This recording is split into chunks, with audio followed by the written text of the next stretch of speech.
Hello friends, जय महाकाल। हमारे vlog में आपका स्वागत है। आइए आज हम आपको दुनिया के सबसे अनोखे मंदिर बोले तो मंदिरों में एक उज्जैन कर चलते हैं। सबसे पहले तो आप ये एक डैम देखिए जो हमें उज्जैन के रास्ते में मिली। इस डैम को देखकर मानो ऐसा लगा जैसे यहाँ कोई बहुत बड़ा समुंदर हो। हाँ जी दोस्तों, ये एक समुंदर नहीं, ये एक डैम है। आपको भी वो डैम देखकर लगाना कि वो एक समुंदर है।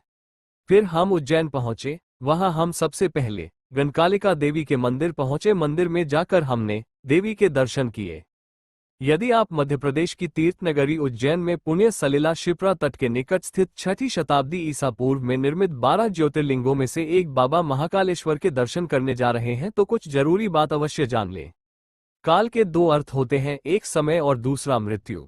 महाकाल को महाकाल इसलिए कहा जाता है कि प्राचीन समय में यहीं से संपूर्ण विश्व का मानक समय निर्धारित होता था, इसीलिए इस ज्योतिर्लिंग का नाम महाकालेश्वर रखा गया है। पौराणिक कथा के अनुसार इस शिवलिंग की स्थापना राजा चंद्रसेन और गोप बालक की कथा से जुड़ी है। कालों के काल महाकाल के यहाँ प्रतिदिन अलसुबह भस्म आरती होती है। इस आरती की खासियत यह है कि इसमें ताज़ा मुर्दे की भस्म से भगवान महाकाल का श्रृंगार किया जाता है। इस आरती में शामिल होने के लिए पहले से बुकिंग की जाती है। महाकाल के दर्शन करने के बाद जूना महाकाल के दर्शन जरूर करना चाहिए। कुछ लोगों के अनुसार जब मुगल काल में इस शिवलिंग को खंडित करने की आशंका बढ़ी तो पुजारियों ने इसे छुपा दिया था और इसकी जगह दूसरा शिवलिंग रखकर उसकी पूजा करने लगे थे। बाद में उन्होंने उस शिवलिंग को वहीं महाकाल के प्रांगण में अन्य जगह स्थापित कर दिया, जिसे आज जूना महाकाल कहा जाता है।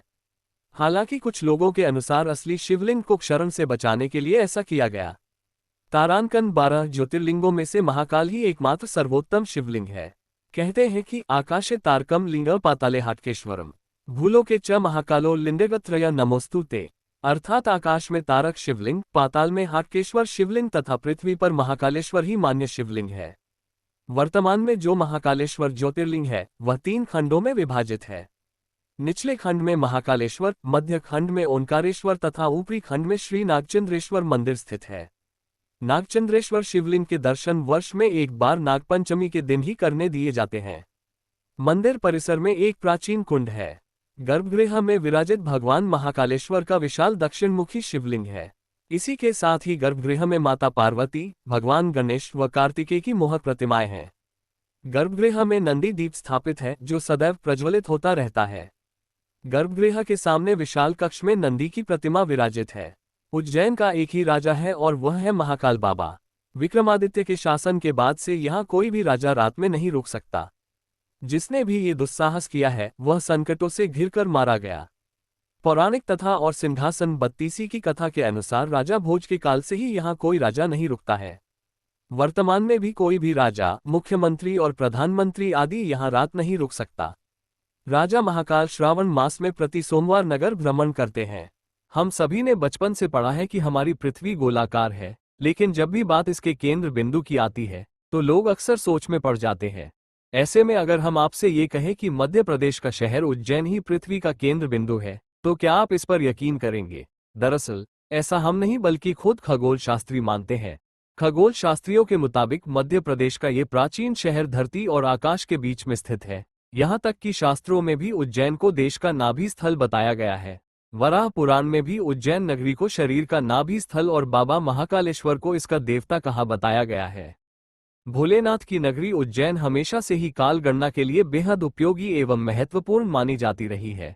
देश के नक्शे में ये शहर 23.9 डिग्री उत्तर अक्षांश एवं 74.75 अंश पूर्व रेखांश पर स्थित है। इतना ही नहीं, खुद ऋषि मुनि भी यह मानते आए हैं कि उज्जैन शून्य रेखांश पर स्थित है। कर्क रेखा भी इस शहर के ऊपर से गुजरती है। इसके अलावा उज्जैन ही वो शहर है जहां कर्क रेखा और भूमध्य रेखा एक दूसरे को काटती है।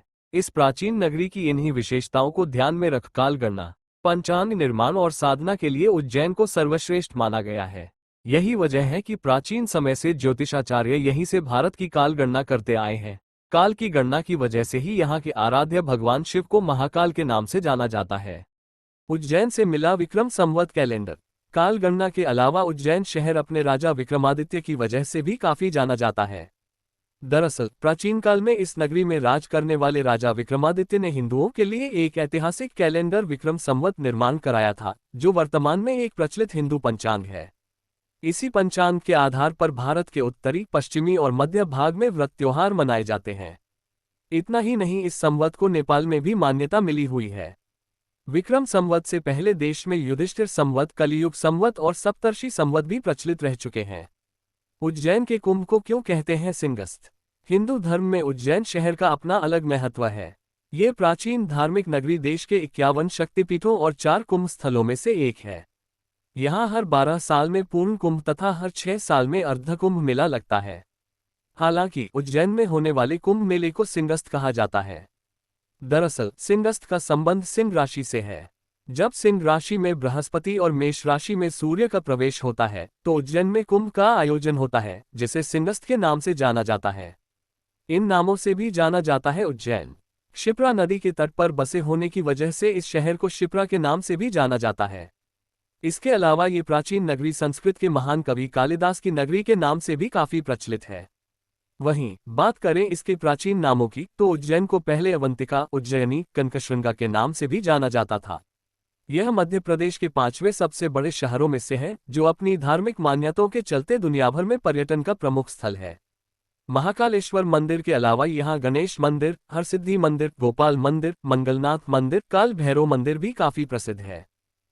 हरे राम नमः शिवाय। हरे राम नमः शिवाय। हरे राम नमः शिवाय। हरे राम नमः शिवाय। हरे